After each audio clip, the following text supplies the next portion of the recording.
A local organization hit by major budget cuts looks at closing doors for victims of abuse. It's a story that's been developing for months now as the Council on Domestic Abuse search for some answers. And just this week, the decision to close the doors of the Terre Haute Transitional House came from the CODA Board of Directors.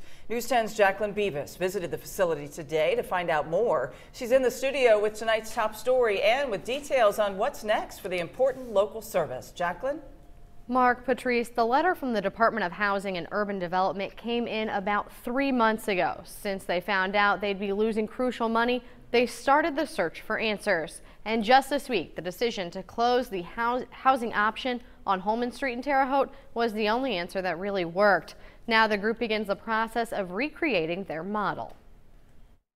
This playground is empty now. Likely the kids are at school or inside with the cold weather. And come October, when this cold weather comes back, the playground and apartments will empty out for good. Unfortunately, the funds that we've relied on to keep the doors open, the lights on, the water going, the trash picked up, all of those services were funded by the HUD funds.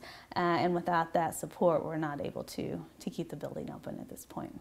Without the $87,000 annual fund from the Department of Housing and Urban Development, CODA cannot keep the doors to their transitional housing open, but that doesn't mean they're closing shop. We're going back to the core values that CODA was based on. Unfortunately, with this funding cut, the board did decide on Monday night to go ahead and close the transitional facility come October of 2013.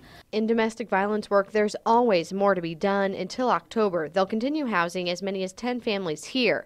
After that, even Tucker doesn't know where she'll be. We'll have to find a new location for the administration of CODA, but we will, and we'll move forward. Even without the housing, they promise to continue fighting for victims' rights in the Wabash Valley.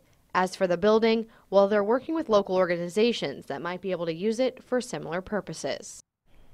I'll tell you what, Mark, Patrice, all in all, not a good week for the folks at CODA. The sequester that could take hold in the coming days will inevitably hit them as well. The question is how. Now, as of now, we just don't know yet, but looming budget cuts across the board have everyone asking that very question. We'll, of course, continue to follow CODA's transition and those budget cuts in the coming days, weeks, and months. Mark, Patrice. Okay, thank you, Jacqueline.